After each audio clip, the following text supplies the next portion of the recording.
அனைவருக்குமே வணக்கம்.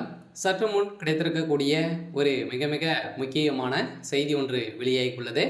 சற்று முன் உதயநிதிக்கு 7 ஆண்டு சிறை தண்டனை, நீதிமன்றம் இறுதி தீர்ப்பு. இது மாதிரி பார்த்தீங்கன்னா செய்திகள் வெளியாயிருக்கு.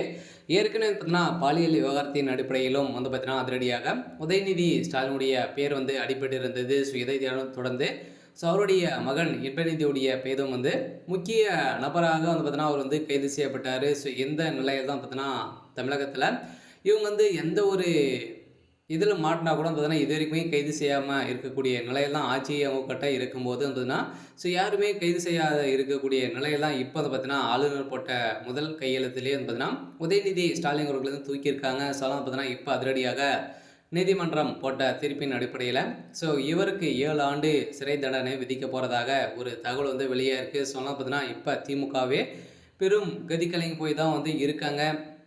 ஸோ அடுத்ததாக திமுக இருக்கக்கூடிய 30க்கும் 12க்கும் மேற்பட்ட அமைச்சர்கள் சிறைக்கு செல்ல போகிறாங்க. சொன்னால் ஏற்கனவே நிறைய வழக்குகள் சிக்கியிருக்காங்களே. ஸோ அவருடைய வழக்குகள் அனைத்துமே மறுவை செய்து அவங்களோட அனைவருமே சிறையில் அடைக்கப்படுறதுக்கான ஏற்பாடுகள் ஸோ நடந்திருக்கு. இதுக்கு தகுந்த வேலைகள் பாஜக செய்துட்டு வராங்க அப்படின்ற மாதிரி தான் இப்போ தகவல் வெளியிருக்கக்கூடிய நிலையில் தான் ஸோ தமிழகத்தில் பெரும் பரபரப்பை ஏற்படுத்தியிருக்கு. ஸோ இதை பற்றி இந்த வீடியோவில் பார்க்கலாம். ஸோ அதுக்கு முன்னாடி நம்ம சேனலுக்கு இப்போ தான் நீங்கள் முதல் முறையாக வந்திருக்கீங்க அப்படின்னா மறக்காமல் நம்மளுடைய சேனலை சப்ஸ்கிரைப் பண்ணி சப்போர்ட் பண்ணுங்கள். ஸோ வாங்க வீடியோக்குள்ளே போகலாம்.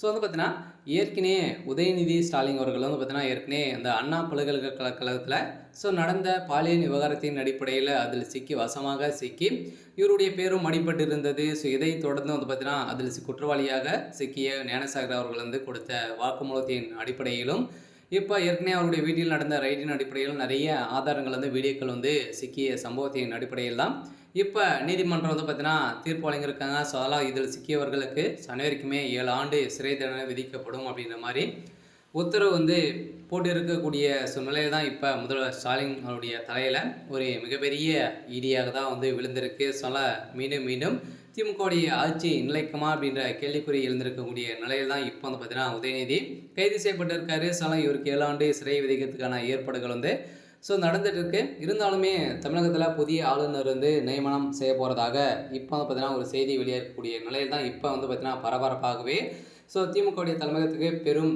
அதிர்ச்சியில் தான் இருக்காங்க. ஸோ இதில் யாரெல்லாம் பார்த்தீங்கன்னா ஸோ இந்த ஊழல் வழக்கில் ஸோ நிறைய சொத்து குவிப்பாளர்கள்லாம் சிக்கிறவங்களுக்கெல்லாம் முடிவு கட்ட விதமாக தான் பார்த்தீங்கன்னா இப்போ பாஜக அவருடைய தரப்பு ஆட்களை இறங்கியிருக்காங்க. சொல்ல கூடிய விரைவில் ஸ்டாலினுடைய கதையும் ஸோ முடியக்கூடிய அளவுக்கு தான் இப்போ நடக்க போகுது. இருந்தாலும் இப்போ உதயநிதியுடைய மகனும் உதயநிதி ஸ்டாலின் அவர்களுக்கும் பார்த்தீங்கன்னா 7 ஆண்டு சிறை தண்டனை விதிக்கப்படும் அப்படின்ற மாதிரி ஒரு தகவல் வழியாக இருக்குது. சரி, ஓகே. ஸோ இன்னைக்கான அப்டேட் பார்த்தீங்கன்னா இதுதான். ஸோ மறக்காமல் நம்மளுடைய சேனலை சப்ஸ்கிரைப் பண்ணி சப்போர்ட் பண்ணுங்கள். தேங்க்யூ.